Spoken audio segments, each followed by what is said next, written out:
जय हिंद प्यारे दोस्तों। आशा करता हूं कि आप सभी लोग खुश होंगे, स्वस्थ होंगे, व्यस्त होंगे और अपनी पढ़ाई में जरूर मस्त होंगे। प्यारे साथ यह भी करता हूं कि आप लोगों को जितना कुछ मैं पढ़ा रहा हूं आप बाई नोट्स बना रहे होंगे और अच्छा छात्र छात्रा वही जो हर चीज को जो है वो सीक्वेंस वाइज से जो है अच्छे से जो है अपने नोट्स तैयार कर रहा है। प्यारे साथियों, उम्मीद आप लोगों से यह भी है कि जो भी मैं आप लोगों को पढ़ा रहा हूं आप जरूर सीक्वेंस वाइज पढ़ रहे होंगे। जितने भी चंद शासक थे, जितने भी उनके राजा थे, जितने भी वहां के शासनकाल रहे थे, आप लोगों को जो है पूरा डिटेल में मैंने यहाँ पे जो है वो बता दिया है। और मैंने ये भी बोला था कि उसको जो है अपने फ्रंट पेज में लगाओ। देखिए, पढ़ाई सब लोग करते हैं और पढ़ाई का रग रग हर व्यक्ति के दिल में है। कौन नहीं चाहता है कि हम पढ़े, बशर्ते हर व्यक्ति चाहता है कि हम पढ़े, लेकिन हर व्यक्ति के अंदर एक कंटिन्यूटी जो है वो बनी नहीं रहती है। 4 दिन की चांदनी फिर अंधेरी रात, यही होता है सबके साथ।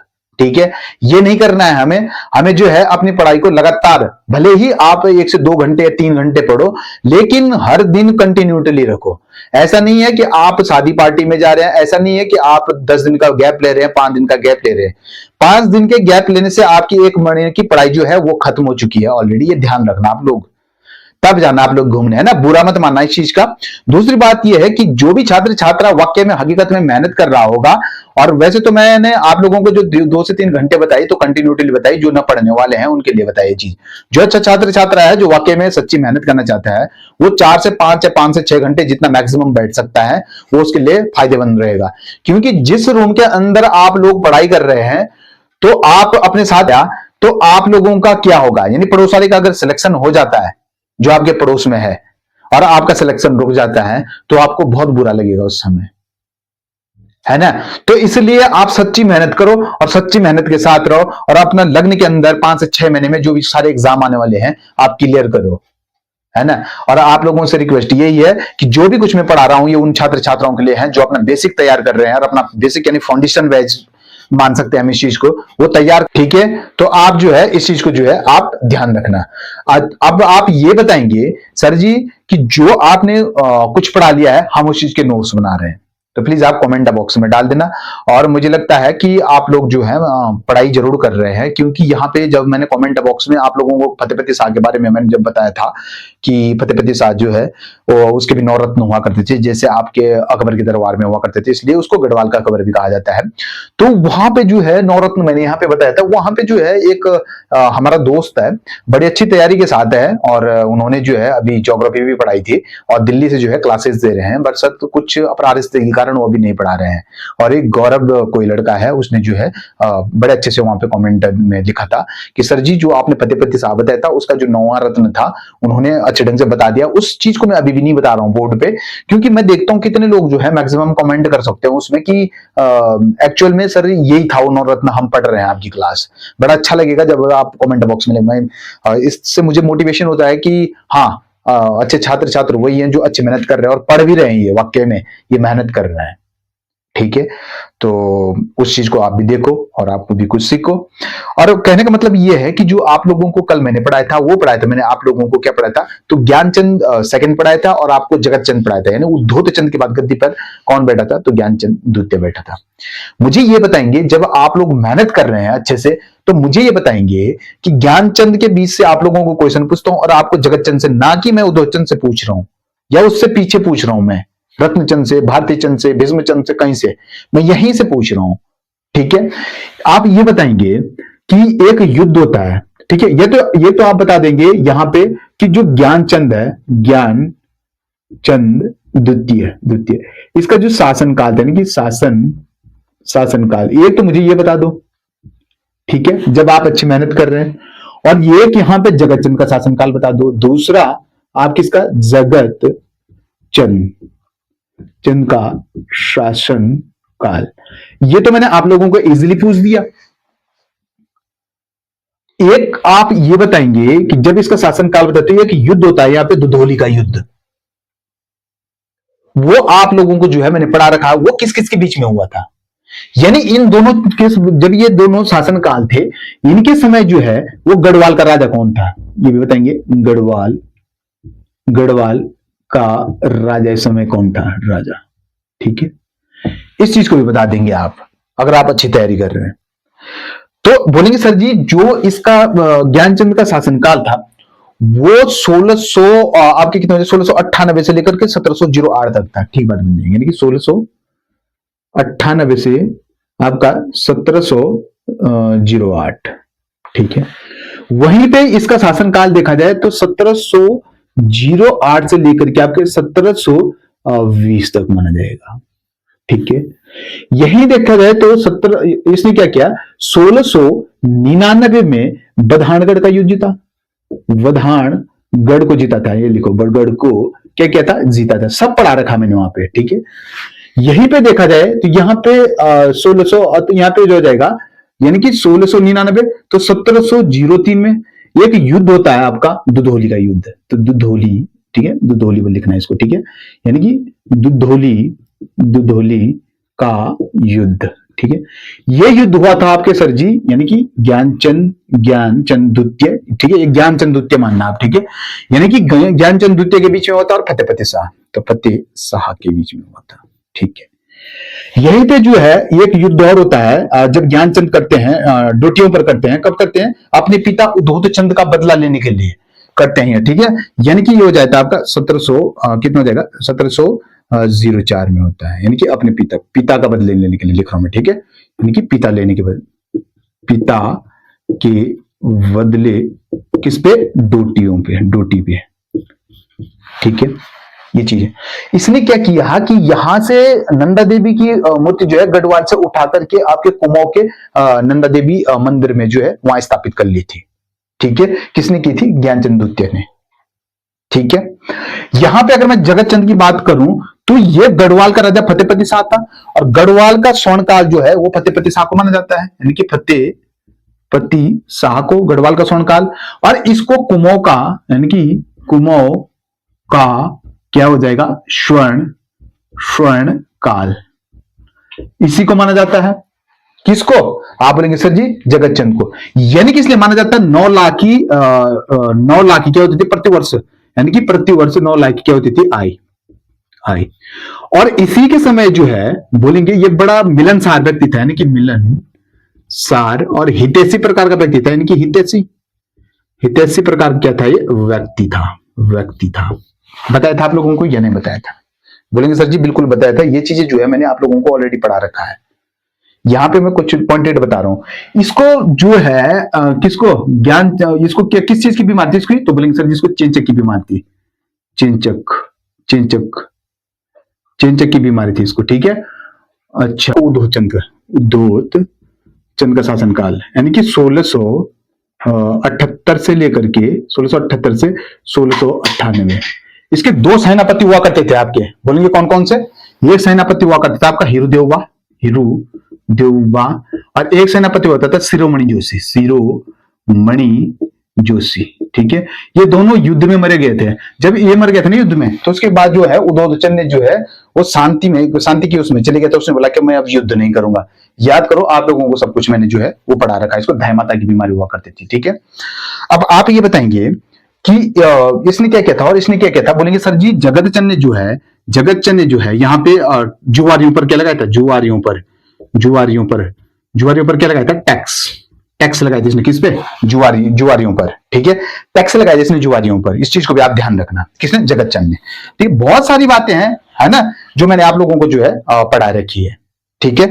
आज जो हम पढ़ने वाले हैं यहाँ पे, ठीक है, अब जगतचंद के बारे में थोड़ा बहुत बता दिया और यहाँ पे ये बता दिया, ये थोड़ी सी पीछे का रिवाइज था, ठीक है।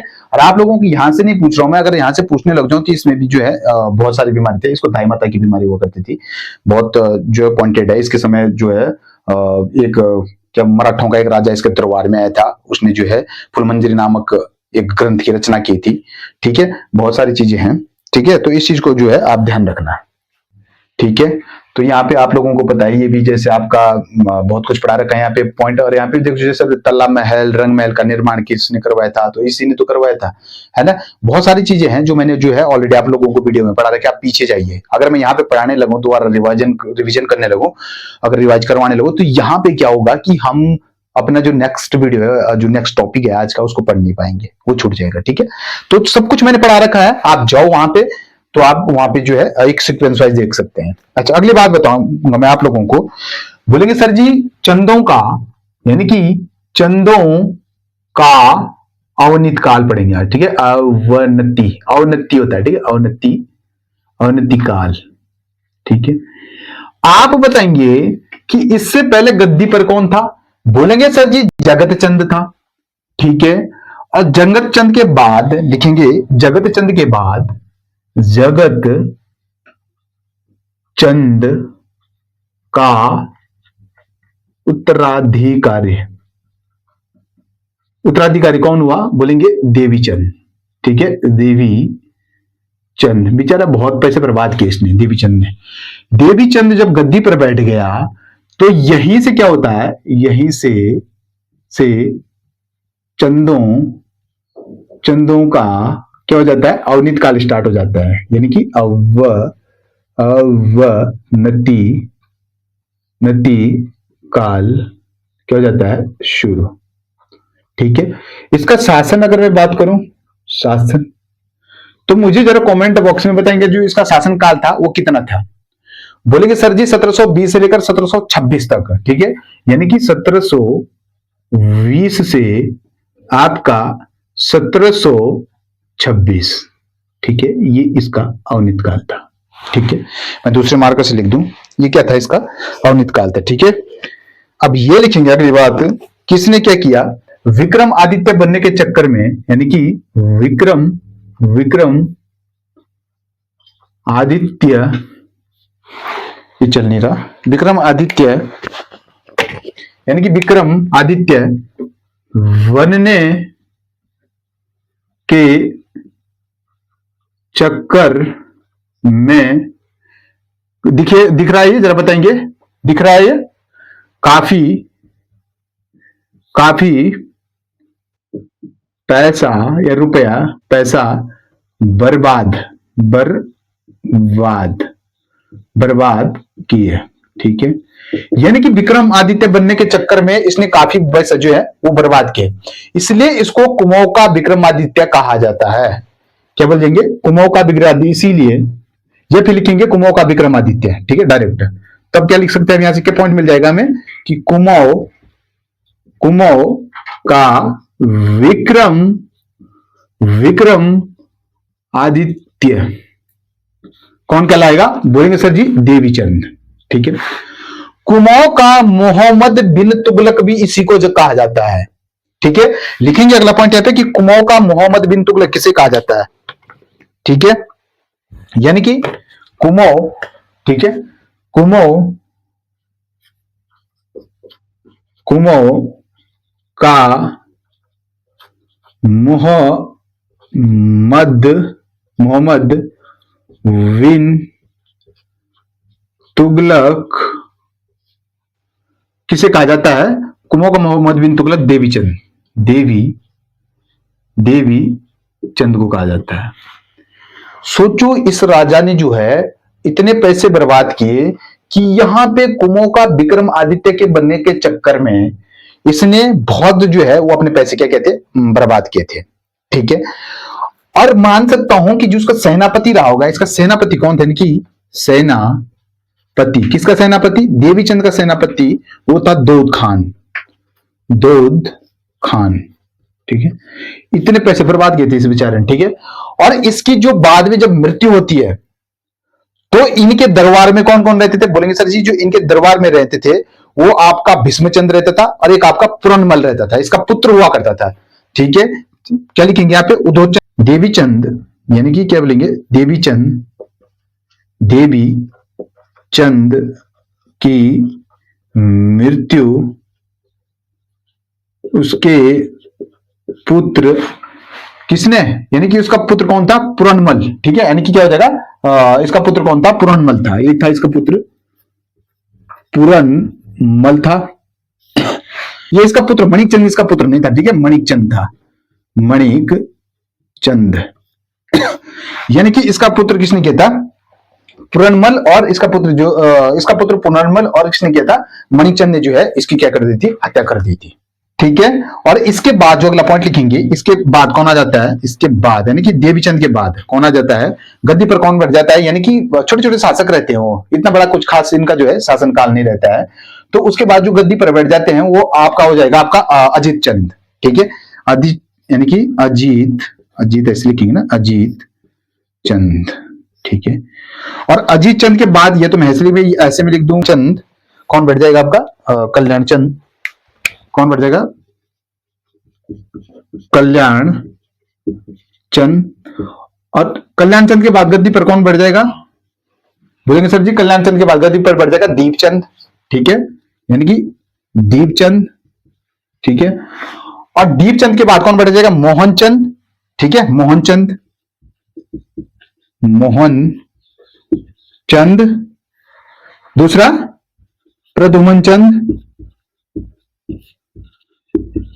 प्रदुमन चंद। अगला शिवचंद, शिवचंद। लास्ट शासक जो होता है वो आपका महेंद्र चंद, महेंद्र चंद। और यही कुमाऊं का अंतिम शासक जो मैंने आपको लिस्ट बताई थी उसमें लिख देना आप, जो कुमाऊं का अंतिम शासक था वो कौन था? बोलेंगे सर जी कुमाऊं का अंतिम चंद शासक जो है वो महेंद्र चंद होता है, ठीक है। अभी आगे आने वाला है कि महेंद्र चंद किसने गद्दी पर बैठा था, वो आने वाला है इसके बाद जब हम दीपचंद को पढ़ेंगे, ठीक है, अच्छे से। तो यहां पे जो है ये आने वाला है आगे कौन सा? महेंद्र चंद। ये कुमाऊं का जो है अंतिम शासक कहलाता था उस समय। आप यहां से एक चीज याद रखना कि क्या होता है कि इसकी हत्या किसने कराई थी? तो पुरनमल ने कराई थी और मणिकचंद ने करवाई थी, एक चीज। और एक चीज याद रखना कि देवी चंद के ठीक समय काकरी घाट में एक हर्षदेवपुरी नामक का व्यक्ति रहता था, ठीक है। देवी चंद के समय, यहां पे लिख दूं, कोई नहीं, यहां पे लिख दिया है ना, देवी चंद। बात ये सारी देवी चंद की है, ठीक है। देवी चंद के समय काकरी घाट, ठीक है, घाट में हर्षदेव पुरी का व्यक्ति था जो देवी चंद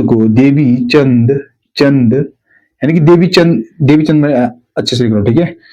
व्यक्ति आपके समझ में नहीं आएगा, ढंग से लिख देता हूं, ठीक है।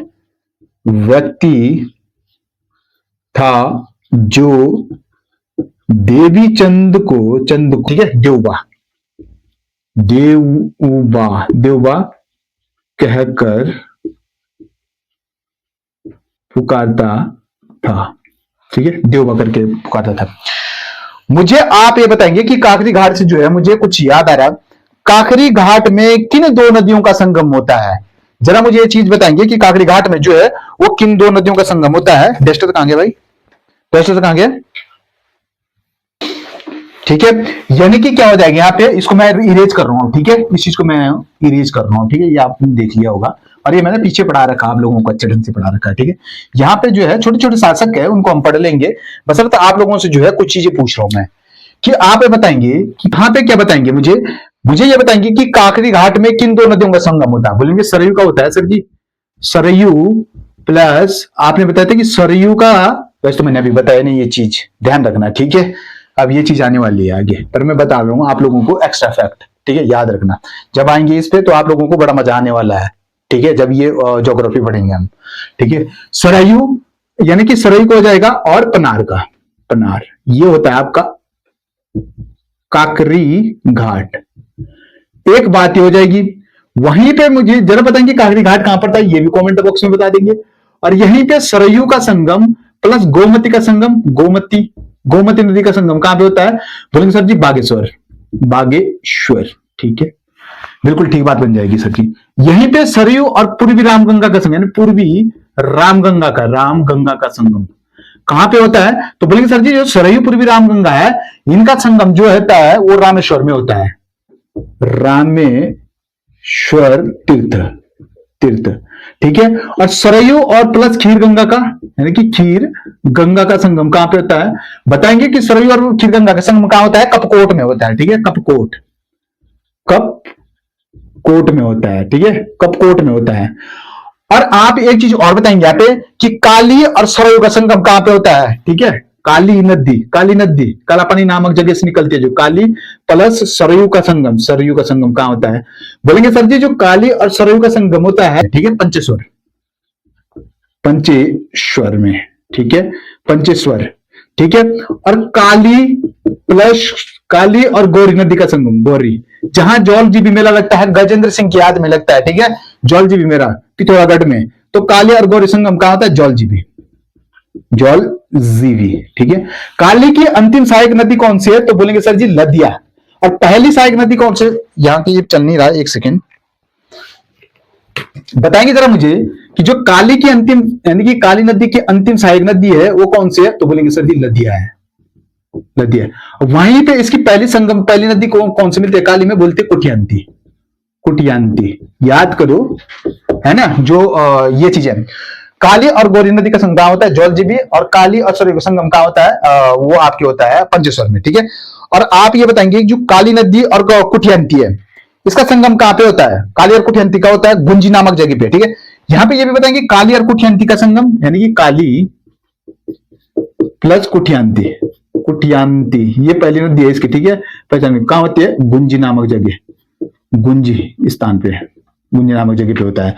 वहीं पे अगर काली नदी और जो अंतिम नदी है लदिया, लदिया का संगम, लदिया, लदिया का संगम बताएंगे काली और लदिया का संगम कहां पे होता है? तो चुका नामक जगह पे होता है, ठीक है, चुका में होता है।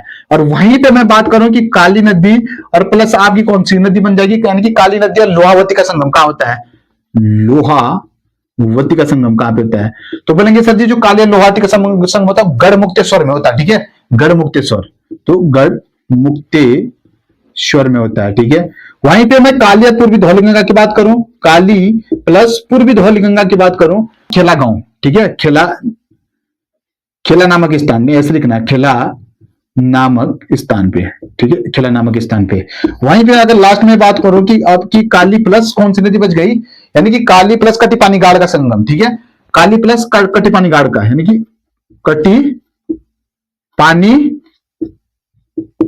गाड़ का संगम, बोलेंगे काली प्लस कटिपानी गाड़ का संगम होता है आपका तालेश्वर में, ठीक है, तालेश्वर, तालेश्वर। बहुत सारी नदियां हैं, ठीक है, जो आप लोगों को जो है जब मैं आपको ज्योग्राफी पढ़ाऊंगा तो आप लोगों को बाय हार्ट पता लग जाएगा।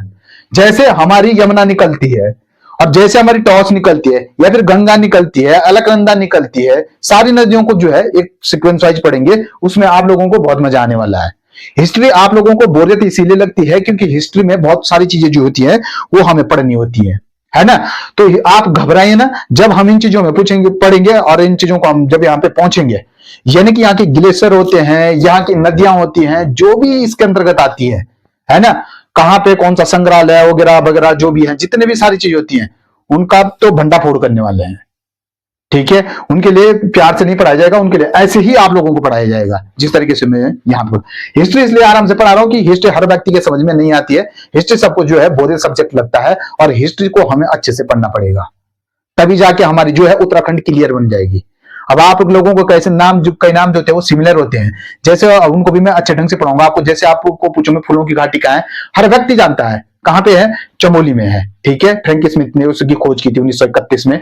वहीं पे अगर मैं आपको मानजीवन फूलों की घाटी पूछूं तो वो आपकी कहां बन जाएगी, उत्तरकाशी में बन जाएगी। जैसे चांगथांग ग्लेशियर का आपका उत्तरकाशी में है, सारे एक तरफा से पढ़ेंगे। मिलन ग्लेशियर कहां पे है आपका, पिनोरा ग्लेशियर कहां पे आपका, सारे जो है इनको एक तरफ से पढ़ेंगे, इनको भी जो है आने वाले हैं ये चीजें, ठीक है।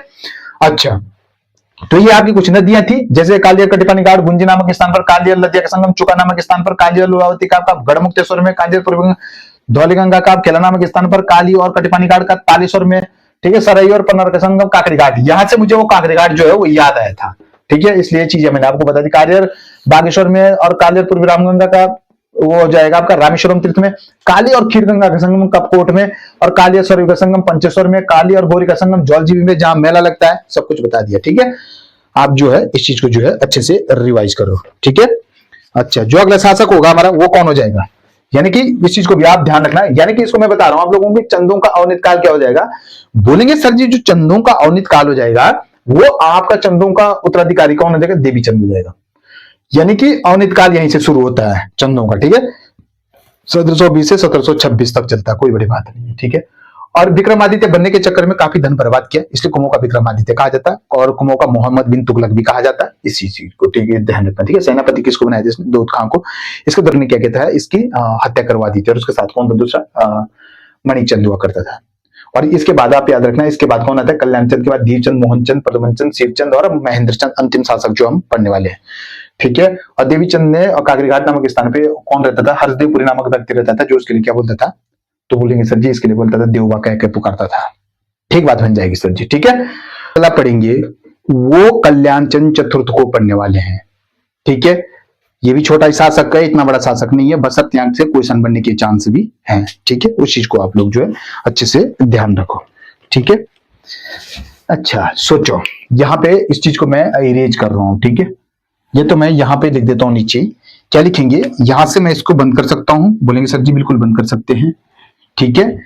हेडिंग डालने वाला हूं मैं, कल्याण चंद चतुर्थ, ठीक है, यानी कि कल्याण, क्या लिखेंगे? यहां पे लिख रहा हूं मैं कल्याण, ठीक है, यहीं पे लिखता हूं कल्याण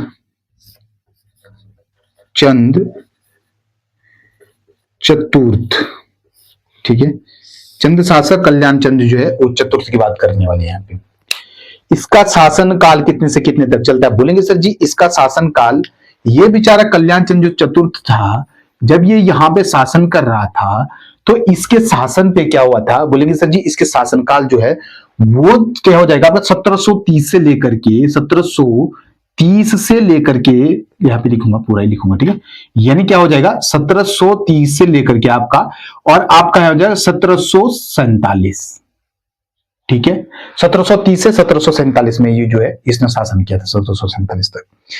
यहां पे ये माना जाता है कि जब कल्याण चंद बेचारा काम कर रहा था तो ये जो है डोटी के राजा के यहाँ ने कि कल्याण चंद्र जो होता है वो गद्दी पर बैठने से पूर्व डोटी के राजा के यहाँ क्या करता था? ये कल्याण नाम से जो है ये क्या करता था? मजदूरी करता था, ठीक है। यहां पे लिखेंगे शासनकाल। पहली बात, जब ये वहां पे वो करता था, क्या करता था? मजदूरी करता था। इसलिए करता था कि ये चंद शासकों में अनपढ़ राजा कहा जाता है इसको। जैसे आपका अकबर हुआ करता था अनपढ़, लेकिन अकबर के काम देखो कितने डेंजरस काम किए उसने मुगल शासक में, जब आप मुगल शासक में पढ़ेंगे।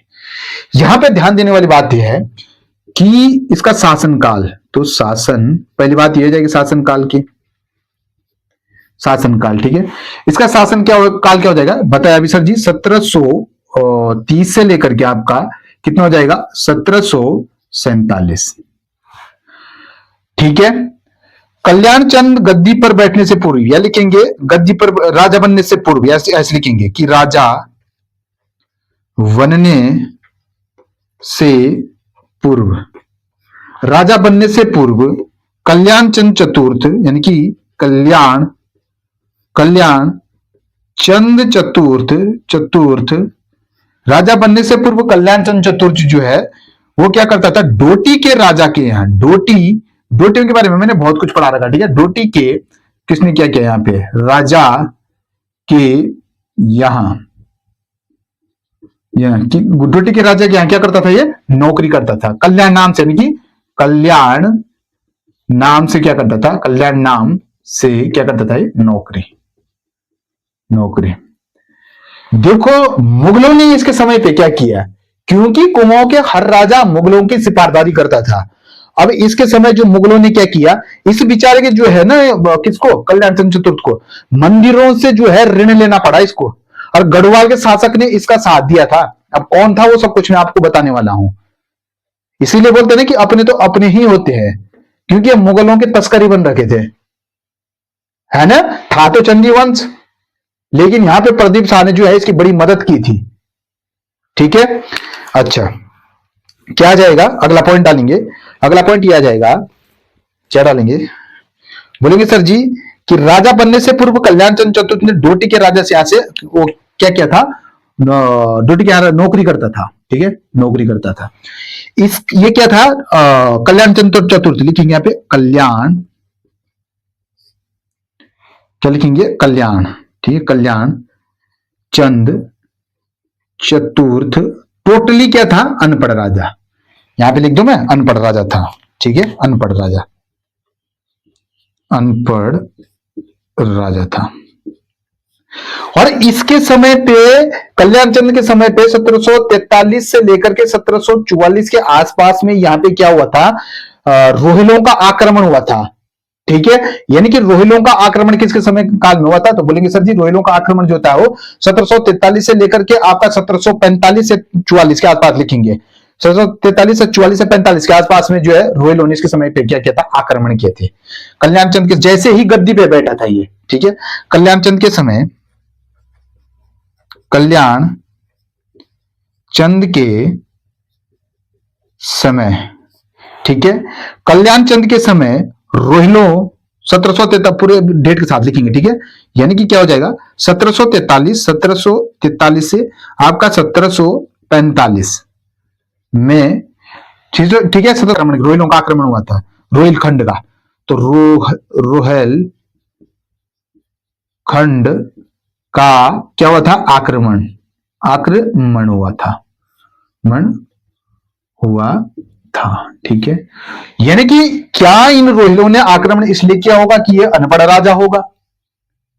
दिमाग लगाओ, क्या इसलिए इन्होंने आक्रमण किया होगा क्योंकि डोटियों के यहां नौकर बन के काम करता था? इसकी तो बेचारे की हालात ही पतलून कर दी। इसने कहा बड़ी गजब की बात होगी, ये मैं तो ठहरा अनपढ़, और इन्होंने जो है रोहिला खंडों ने क्या किया? मेरे पे आक्रमण कर दिया। सोचो कि कोई राजा बनने वाला है और वहां पे जब वो गद्दी पर बैठता है वो कितनी खुशी होती है, और उसी के समय जो वार हो जाता है तो उसको कितना दुख होता होगा। इसने जो है मुगलों के शासक के लिए क्या लिया था? टैक्स लिया था, कर लिया था, ठीक है।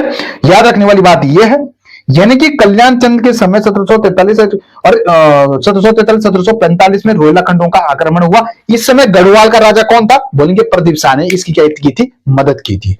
देखो ललित शाह के बाद कौन आ जाता है? आपका प्रदीप शाह के बाद कौन आ जाता है? ललित शाह गद्दी पर बैठ जाते हैं, ठीक है, वो आप लोगों को मैंने बता रखा जब मैंने पूरी लिस्ट बताई थी, ठीक है। यहां पे क्या लिखेंगे कि कल्याण चंद के समय लिखेंगे गढ़वाल का शासक, तो कल्याण चंद चतुर्थ के समय, चतुर्थ के समय गढ़वाल का शासक कौन था? तो लिखेंगे गढ़वाल का शासक कौन था? प्रदीप शाह। प्रदीप शाह ने क्या किया था? कल्याण चंद की मदद, ठीक है। कल्याण, और कल्याण चंद कौन है? कल्याण चंद चतुर्थ की बात हो रही है, ठीक है। कल्याण चंद चतुर्थ की क्या की थी? मदद, ठीक है, यानी कि गढ़वाल के राजा कल्याण चंद चतुर्थी की कैसे इसने मदद की थी, ठीक है। इस चीज को जो है आप लोग अच्छे से ध्यान रखना, ठीक है, ठीक है। तो यहां पे ये लिख सकते हैं हम अगला कि इस समय है क्या होता था कि 1743 और आपके 1744 के आसपास में, यानी कि रोहेलखंड और कटेहर के राजा कौन हुआ करते थे? सरदार अली मोहम्मद खान ने क्या किया था? आक्रमण किया था, ठीक है। ये पॉइंट जरूर डालेंगे, ठीक है। यहां पे लिख रहा हूं मैं, क्या लिखेंगे, या तो मैं इसको जो है ऊपर से मिटा देता हूं, ठीक है, ये वाला सारा मिटा देता हूं मैं, ठीक है। इस चीज को जो है आप याद रख लेना, ये मिटा दिया मैंने, ठीक है। क्या लिखेंगे? 1743 और 1744 में, इसी से लिख रहा हूं मैं, ठीक है, यानी कि 1743 व 1744 में, 1743 और 1744 में क्या हो जाएगा? रुहेलखंड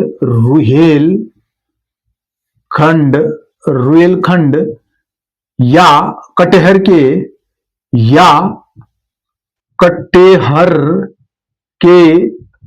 राजा कौन हुआ करते थे? कटेहर के राजा कौन हुआ करते थे? लिखेंगे सरदार, कटेहर के दर लिखेंगे यहां पे, ठीक है। कटेहर के सरदार यहां पे लिख रहा हूं मैं, ठीक है, सरदार, ठीक है। कटेहर के सरदार यहां पे ये लिखेंगे अली मोहम्मद ने कटेहर पर क्या कहता है ना कि कटेहर पर क्या कहता? आक्रमण किया, ठीक है। इसने जो है उस समय क्या कहते हैं? कटेहर पर जो है आक्रमण किया है, यानी कि 1743 से 1744 में रोहेलखंड या कटेहर के सरदार ने क्या किया था? आपका कटेहर पर जो है वो आक्रमण किया था। तो जैसे ही इसने आक्रमण किया तो इसके लिए अब ये हो गया। अब अगला जो बन जाएगा कि यहां पे कल्याण चंद ने क्या किया? कल्याण चंद चतुर्थ ने मोहम्मद शाह मतलब जो मोहम्मद शाह कौन था, मुगल बादशाह मोहम्मद शाह रंगीला के लिए, ठीक है, यहां पे लिखेंगे जरा कि कल्याण चंद चतुर्थ ने मोहम्मद शाह रंगीला, मोहम्मद शाह रंगीला के लिए क्या लिया था, मोहम्मद शाह रंगीला के लिए जागेश्वर मंदिर से जागेश्वर मंदिर कहां पर था वो बताना मुझे, ठीक है। जागेश्वर मंदिर से क्या लिया था इसने, ऋण लिया था, ऋण। देखो इतनी सिपारदारी करते थे, लिया था, ठीक है। यानी कि इसने तो उसको देना ही देना था। जब हर चंद शासक जो है इन मुगलों को कुछ न कुछ देता था, तो इसने भी क्या दिया था, बोलेंगे कल्याण चंद चतुर्थ ने मोहम्मद शाह रंगीला के लिए, ठीक है। मोहम्मद शाह रंगीला कौन हुआ करते थे, बोलेंगे मुगल शासक मोहम्मद शाह रंगीला के लिए क्या लिया था इसने, जागेश्वर से क्या लिया था, ऋण लिया था। मुगल बादशाह ने कल्याण चंद को, लिखेंगे मुगल ऐसे लिखो, मुगल बादशाह ने कल्याण चंद चतुर्थ, मुगल बादशाह रंगीला ने कल्याण चंद चतुर्थ को क्या दिया था, बोलेंगे सर जी मुगल बादशाह कल्याण चंद चतुर्थ ने जो है इसको कमरुद्दीन गार्ड ऑफ ऑनर की नियुक्ति दी थी, ठीक है, काशीपुर में। यानी कि काशी में केएस लिखने वाला तो शॉर्ट ऐसा नहीं, आप लोगों के लिए पूरा ही लिखना पड़ेगा। काशीपुर में, यानी कि काशीपुर में क्या दी थी, कमरुद्दीन काशीपुर में क्या दी थी, कमरुद्दीन गार्ड ऑफ ऑनर की नियुक्ति, यानी कि गार्ड ऑफ ऑनर की उपाधि दी, ठीक है। गार्ड ऑफ ऑनर की जो है इसको क्या दे दी थी, उपाधि दे दी थी। और कल्याण चंद चतुर्थ ने क्या किया, जब इसको यहां पे इसने भेंट भी दे दिया जागेश्वर मंदिर से, और इसका सहयोग किसने किया था, यानी कल्याण चंद लिख दिया मैंने वो बात, हाँ, कल्याण चंद चतुर्थ के समय गढ़वाल के शासक प्रदीप शाह ने जो है इसका क्या किया था, यानी कि प्रदीप शाह ने इसका क्या किया था, सहयोग किया था, ठीक है। और उसके समय क्या होता है, 1743-1744 में रोहिलखंडों ने आपके किसने किया था, बोलेंगे सरदार अली मोहम्मद ने क्या किया था, तो कटेर पर जो है वो आक्रमण किया था, ठीक है। उसी समय कल्याण चंद चतुर्थ ने मोहम्मद शाह रंगीला के लिए जागेश्वर से ऋण लिया था, ठीक है। और अगली बात आ जाएगी कि मुगल बादशाह ने कल्याण चंद चतुर्थ के लिए काशीपुर में इसको एक उपाधि दी थी, कौन सी उपाधि दी थी, बोलेंगे sir ji Kamruddin guard of honour की जो है उपाधि दे दी थी, ठीक है। अब आप लोगों को जो है जो अगला पॉइंट आ जाएगा, 3 से 4 पॉइंट बचे हैं इसमें, उस चीज को मैं यहाँ पे बताने वाला हूं, वो क्या हो जाएंगे देखिए, वो लिखेंगे आप यहाँ पे, जो अगला पॉइंट बन जाएगा कि कल्याण चंद चतुर्थ ने क्या कहता, चौमहला महल का निर्माण करे, चौमहला महल का क्या कह रहा था, निर्माण। जैसे ही इसका निर्माण करवाया था इसने, यानी कि निर्माण है ये, ठीक है, निर्माण इसका निर्माण करवाया था, तो अपनी राजधानी, यानी कि राजधानी अपनी, लेकिन यहाँ पे अपनी राजधानी, यानी कि राजधानी कहां बताते हैं, बोलेंगे सर जी राजबुंगा में बोलते हैं अपनी राजधानी, कि इसकी राजधानी कहां पे है, राजबुंगा में है। तो कल्याण चंद के समय क्या होता है कि चौमहला महल का निर्माण करवाते हैं और अपनी राजधानी कहां बताते हैं, ये राजबुंगा में बताते हैं, ठीक है। अब अगली बात बन जाएगी कि कल्याण चंद चतुर्थ ने क्या किया था आपके लक्ष्मी चंद गुसाई को, यानी कल्याण चंद चतुर्थ ने क्या किया था आपके लक्ष्मी चंद गुसाई को क्या किया था, तो स्यानाचारी सौंपी थी, जो 16 गांव के शासक था, यानी कि 16 गांव का क्या था, स्थान था, ठीक है। कल्याण चंद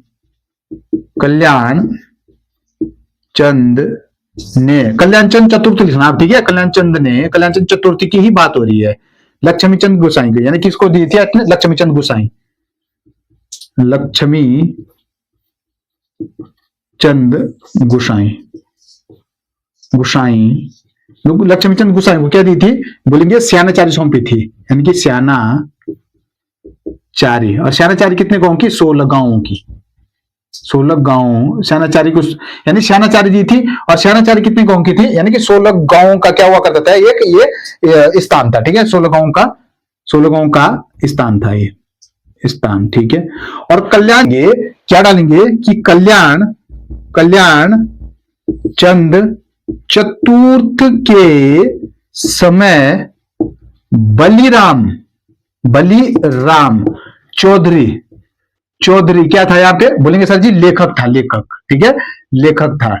और कल्याण चंद के समय अवध के नवाब कौन हुआ करते थे, ये भी डाल देंगे यहाँ पे, यानी लिखेंगे यहाँ पे कल्याण चंद के समय अवध के नवाब, ठीक है, यहीं पे डाल रहा हूं मैं, ठीक है, इसका पॉइंट रहेगा ये, ठीक है, यहां से, यानी कि क्या लिखेंगे, कल्याण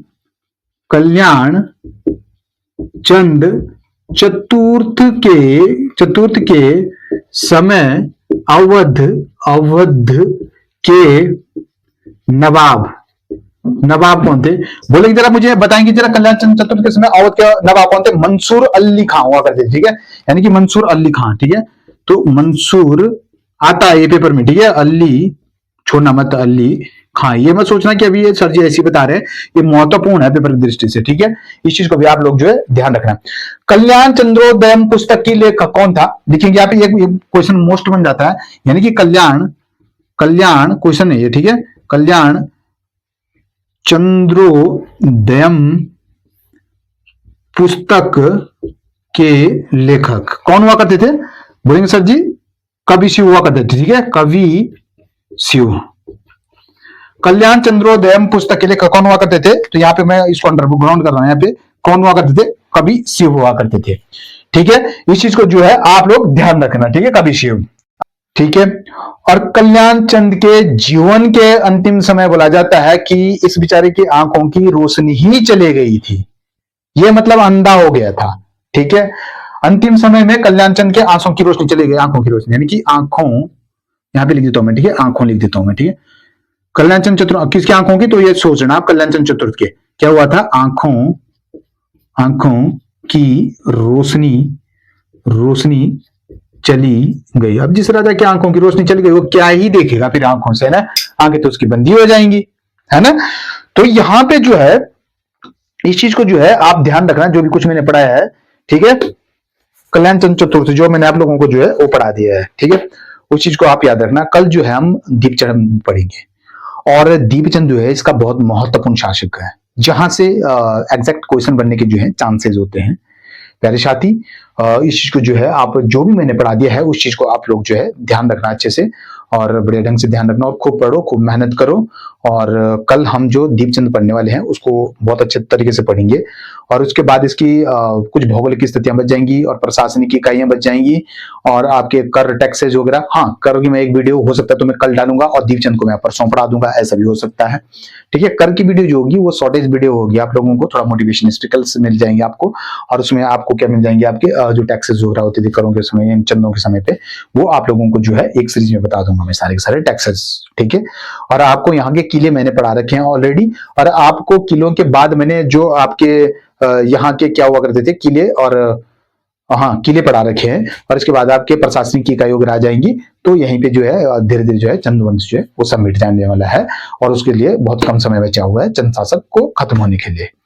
तो मैं उम्मीद करता हूं कि आप लोग सब बहुत अच्छे से मेहनत करिए, जो कुछ मैं यहाँ पढ़ा रहा हूं इससे बाहर कुछ नहीं आएगा, और यहां से बाहर पेपर बन ही नहीं सकता है, और चांस मैं इतना ही बोलता हूं कि 100% में से 98 या 99% में यहां से बोल रहा, 1% जो है वो आयोग की मर्जी है, कहीं से भी बना सकता है, बशर्ते अगर वो कुछ हाई लेवल में जाएगा, ठीक है, बशर्ते जो छोटी छोटी परीक्षाएं हैं पटवारी से लेकर बीपीडीओ से लेकर यहाँ तक के लेवल की, उनके लिए क्या है, सफिशिएंट है, मोर देन सफिशिएंट है, ठीक है।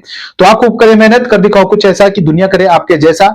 आज के लिए इतना ही, जय हिंद, जय भारत, जय उत्तराखंड, नमस्कार।